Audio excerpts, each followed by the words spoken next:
नागरिकांना समजेल आणि नागरिकांच्या मनातील प्रश्नांची उत्तरे मिळतील असं पथनाट्य मतदानाविषयी सादर केलंय मुक्तानंद महाविद्यालयातील विद्यार्थ्यांनी।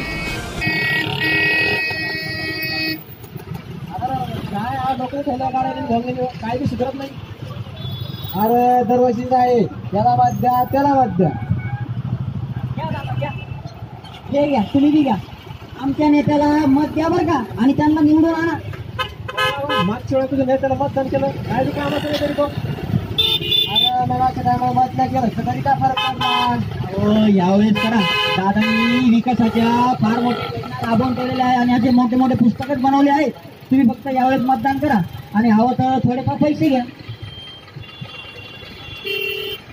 पैसे दे ना, पैसे पैसे नको मला आणि तू काय तू पण पैसे मतदान करा। अरे तुला काय बघा तुझे पण निघणार काय रे सगळ्या तो काय चालले आम्हाला सांगा बरं। काय नाही, गावामध्ये निवडणूक आहे त्याची चर्चा चालू होती। अरे यांना दोघांना काय बी काम नाही राम नाही बस लोक काय करत। अरे आपल्याला तरी काय उगाच त्यांच्यात नाक खूप असतो। चालू द्या बाबांना तुमचं। गाड्यांनो आता मला सांगा, गावात निवडणूक आहे, मतदान करायला पाहिजे की नाही? का तू काय म्हणतो की मतदान नाही करायचं?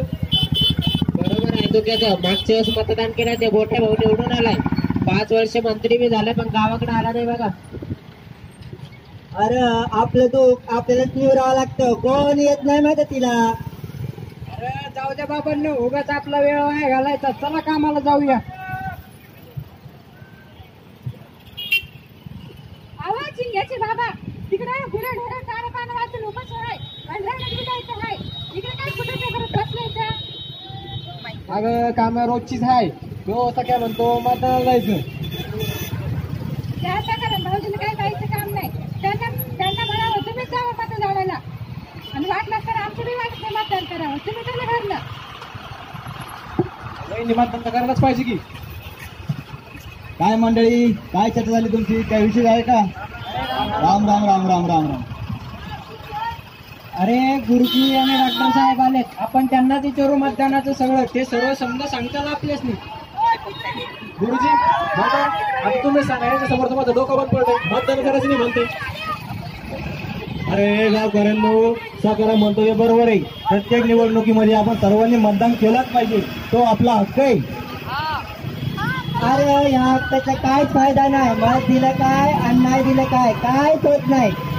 अरे फरक कसा पडत नाही? मला समजलंय, सरकार आपल्या मदतीसाठीच असते, पण तेव्हा आपण बी मतदान करून आपला हात वाजवायलाच पाहिजे, हे पडतं बरं का। अरे गुरुजी आणि डॉक्टरने आपल्याला मागामोलाचं मार्गदर्शन केलंय, त्यामुळे आपण हे राष्ट्रीय कर्तव्य पार पाडायचंच। अहो डॉक्टर साहेब, हे तर आम्हाला कळलंच नव्हतं बघा। मागच्या साली दुष्काळाने काही शेती पिकली नाही, तेव्हा जी रोजगार हमीची कामं घेतली होती ती सरकारनेच दिली होती का? होय रखमा वहिनी, साऱ्या जनतेची काळजी सरकारलाच असते आणि सरकार आपल्या मतदानानेच तयार होते। अहो आपलं काम राहिलं तरी बी चालेल, पण पहिले मतदानात जायला हवं। हो नक्की जाऊ। म्हणजे ते मंत्री लोक तिथं बसून आपल्या विकासाची योजना राबवता वाटतं, मग तर आपण मतदान केलंच पाहिजे। डॉक्टर गुरुजी तुम्ही लय मोलाचं मार्गदर्शन केलंय बघा। गावकऱ्यांनो, जसे आपले इतर हक्क आणि कर्तव्य आहेत तसेच मतदान करणे सुद्धा आपले कर्तव्यच आहे। आणि हो मंडळी, आपल्या लोकशाही शासन व्यवस्थेत महाराष्ट्राच्या भारताच्या नागरिकाला मताला फारच महत्व आहे आणि आपण नक्कीच मतदान केलं पाहिजे। आणि या सरकारमुळे हे सरकार आपल्या विकासाची योजना बनवत राहते। आणि हो मंडळी, आपण जे पैसे घेतो लोकांकडून, तर ते पैसे न घेता आपण दुसऱ्या नाही तर आपण स्वतःला फसवतो, तर पैसे घेऊन कधीही मतदान करू नका, एवढी तुम्हाला प्रामाणिक विनंती आहे। धन्यवाद। चला मतदान। मराठवाडा शिक्षण प्रसारक मंडळ संचलित श्री मुक्तानंद महाविद्यालय राष्ट्रीय सेवा योजना या विभागाअंतर्गत 26 जानेवारी 2020 ते 10 फेब्रुवारी 2020 या कालावधीमध्ये लोकशाही पंधरवडा साजरा करण्यात आलाय।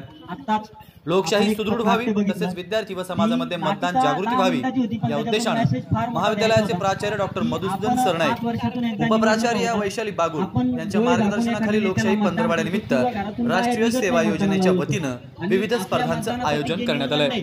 रांगोळी, कोणीतरी निबंध येईल. स्पर्धा, वक्तृत्व, शेवटपर्यंत वादविवाद आपण स्पर्धा आशा असतो की इत्यादी आयोजित आपल्याला करण्यात कोणतरी येईल आणि आल्या. आपण जागरूक सुद्धा मतदार घरी लोकशाहीचा पण आधार सगळ्या या गोष्टी विषयावर आपण घरी न पडता डॉक्टर शिवानंद आपण भनुसे सरकारने यांनी विद्यार्थ्यांना दिलं. मार्गदर्शनही तर केलंय. आपण त्यावेळेला 18 वर्षांच्या पुढील ज्यावेळेला विद्यार्थ्यांना नेता मतदार आपल्याला नाव पैसे नोंदणी वाटतात, माहीत व्हावी त्यावेळेला म्हणून त्याचं महत्त्व महाविद्यालय आपल्याला परिसरात माहिती 5 पत्रिका लावण्यात वर्षानंतर आल्या. आपल्याला भोगावं लागतं. तसेच राष्ट्रीय या सेवा सगळ्याची योजनेच्या जाण आपण कार्यक्रमाधिकारी ठेवली पाहिजे. डॉक्टर आणि अर्चना मंटाळे प्रामाणिक व मतदाता स्वयंसेवकांनी होऊन मतदार आपलं मत जनजागृती व्हावी विकासाला द्या. या उद्देशानं आपलं मत महाविद्यालय व एका गंगापूर चांगल्या शहरात म्हणजे पथनाट्यही सादर केलंय तो व या आपल्याला पथनाट्याच्या पुढे जाऊन 5 वर्ष माध्यमातून चांगलं मतदानाचं मतदान महत्त्व करेल आणि आपल्या नागरिकांना विकासाची कामं पटवून करेल. दिलंय. कारण गाव सुधारलं तेव्हा तालुका सुधारतो, तालुका सुधारलं तेव्हा जिल्हा सुधारतो आणि जिल्हा सुधारलं तेव्हा राज्य सुधारतं आणि एकंदरीतच राज्य सुधारलं तर चांगला देश निर्माण होतो. आणि जे APJ अब्दुल कलामांनी स्वप्न बघितलेलं आहे